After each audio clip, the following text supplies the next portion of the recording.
Assalamualaikum warahmatullahi wabarakatuh.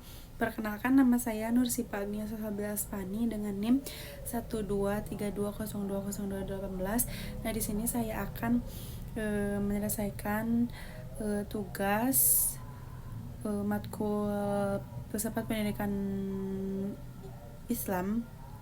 Dosen pengampunya yaitu Bapak Haji Yudi Irfan Daniel, MAG. Nah, di sini saya akan membacakan pertama pertanyaannya, yaitu jelaskan definisi filsafat pendidikan Islam dan ruang lingkupnya. Nah, jadi filsafat pendidikan Islam ini adalah studi mendalam tentang hakikat, tujuan, nilai, dan prinsip pendidikan berdasarkan ajaran Islam, Al-Quran, dan As-Sunnah. Nah, serta pemikiran ulama Muslim. Nah, terus di sini ruang lingkupnya yaitu mencakup epistemologi Islam, aksiologi Islam, ontologi Islam, dan kurikulum dan metodologi. Terus pertanyaan yang kedua yaitu apa fungsi filsafat Islam bagi pendidikan Islam? Jawabannya yaitu fungsi filsafat pendidikan Islam adalah memberi landasan filosofis yaitu sebagai kerangka berpikir pendidikan Islam. Terus mengarahkan tujuan yaitu menentukan tujuan pendidikan yang jelas atau disebut membentuk insan kamil. Terus yang ketiga menjadi pedoman praktis yaitu panduan bagi pendidik dan pengelola pendidikan. Terus ada mengembangkan pemikiran kritis yaitu mendorong analisis dan inovasi pendidikan. Terus yang terakhir ada memecahkan problematika yaitu mencari solusi atas masalah pendidikan Islam. Nah, yang ketiga yaitu pertanyaannya, terdapat beberapa aliran dalam filsafat pendidikan Islam. Aliran apa aja yang relevan dengan kondisi saat ini? Nah, terus apa saja sih alasannya? Nah, jawabannya yaitu aliran yang paling relevan dengan kondisi saat ini adalah integrasi ilmu agama dan sains. Apa sih alasannya? Karena yang pertama yaitu tantangan global, yaitu mempersiapkan sumber daya manusia yang kompeten di bidang agama dan sains. Terus yang kedua menghilangkan dikotomi, yaitu menyatukan ilmu agama dan umum yang sering terpisah. Terus yang ketiga ada pembentukan karakter utuh, yaitu mencetak pribadi cerdas, intelektual, dan spiritual. Nah, pertanyaan yang keempat yaitu jelaskan pengertian filsafat pendidikan Islam dan apa pentingnya filsafat pendidikan Islam. Jawabannya yaitu pentingnya filsafat pendidikan Islam terletak pada kemampuannya untuk memberikan arah yang jelas, yaitu dalam menghadapi arus globalisasi dan modernisasi pendidikan Islam yang memerlukan bijakan yang kuat agar tidak kehilangan identitas dan tujuannya. Filsafat pendidikan Islam juga memberikan arah yang jelas dalam membentukkan generasi yang beriman dan berilmu. Terus menghasilkan sumber daya manusia yang unggul. Nah, dengan landasan filosofis yang kokoh, pendidikan Islam ini dapat menghasilkan individu-individu yang memiliki keseimbangan antara kecerdasan intelektual, emosional, dan spiritual. Terus pertanyaan yang kelima yaitu sebutkan dan jelaskan 3 aliran filsafat pendidikan Islam dan siapa tokoh tiap aliran tersebut. Nah, jawabannya yaitu yang pertama aliran konservatif atau tradisionalis, yaitu menekankan pelestarian ajaran Islam otentik didominasi ilmu nakli. Tokohnya yaitu Imam Al-Ghazali dan Imam Syafi'i. Nah, yang kedua itu ada aliran reformis atau modernis, yaitu menganjurkan reformasi dan menggabungkan ilmu agama dan umum agar relevan. Nah, tokohnya tuh yaitu ada Muhammad Abduh Jamaluddin dan Al-Afghani. Nah, yang ketiga itu adalah aliran integrasi atau holistik, yaitu menghapus dikotomi ilmu, semua ilmu berasal dari Allah. Nah, membentuk insan kamil.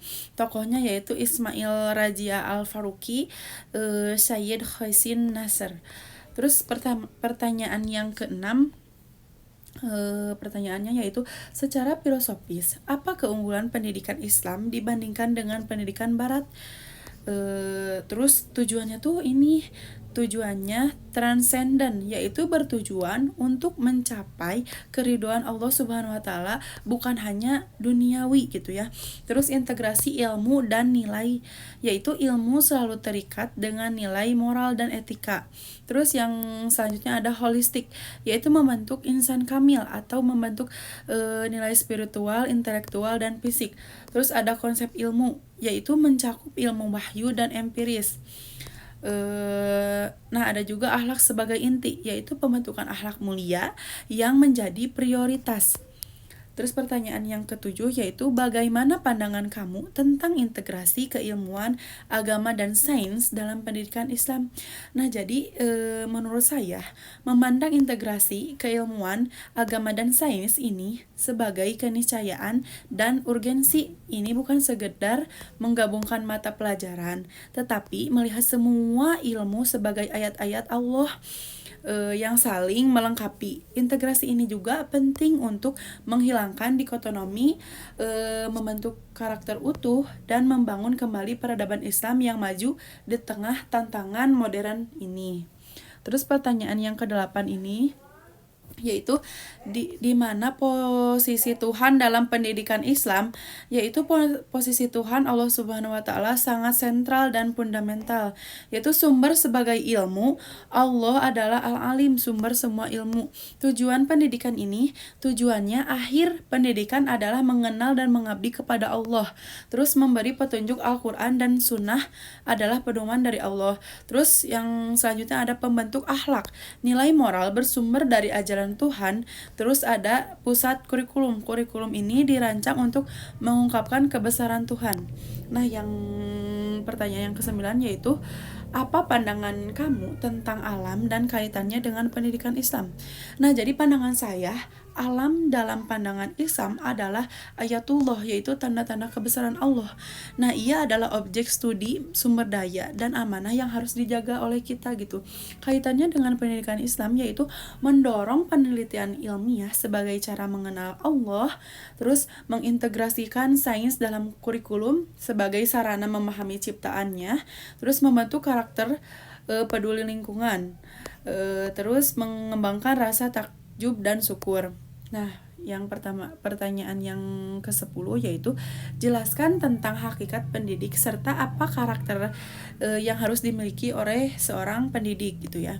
Hakikat pendidik ini adalah sebagai murabi, yaitu pembimbing holistik, atau mu'alim atau pengajar ilmu, dan mu'adib, yaitu pembimbing adab dan akhlak gitu ya. Karakter yang harus dimiliki oleh pendidik, yang pertama, ikhlas dan niat lillahi ta'ala. Terus yang kedua, berilmu dan berwawasan luas. Yang ketiga yaitu akhlak yang mulia atau uswah hasanah. Yang keempat itu ada sabar dan penuh kasih sayang. Yang kelima itu ada adil. Yang keenam itu ada profesional dan tanggung jawab. Yang ketujuh itu ada inovatif dan kreatif. Yang ke-8 itu adalah mampu menumbuhkan potensi. Yang ke-9 itu berkomunikasi efektif dan dekat kepada dengan Allah. Nah, pertanyaan yang terakhir yaitu apa saja sih sifat yang mestinya yang dimiliki oleh peserta didik. Nah, yang pertama yaitu niat yang benar ya, kayak tadi lillahi ta'ala, niat kita tuh niatnya harus benar gitu. Terus yang kedua ikhlas, yang ketiga tawadu atau rendah hati, yang keempat ada sungguh-sungguh dan sabar, yang kelima itu ada menghormati guru. Terus yang keenam disiplin dan tanggung jawab. Yang ketujuh berani dan bertanya. Yang kedelapan menjaga akhlak mulia. Yang kesembilan mengamalkan ilmu. Yang terakhir yaitu berdoa dan bertawakal. Cukup sekian jawaban ujian akhir semester dari saya. Sekian, wassalamualaikum warahmatullahi wabarakatuh.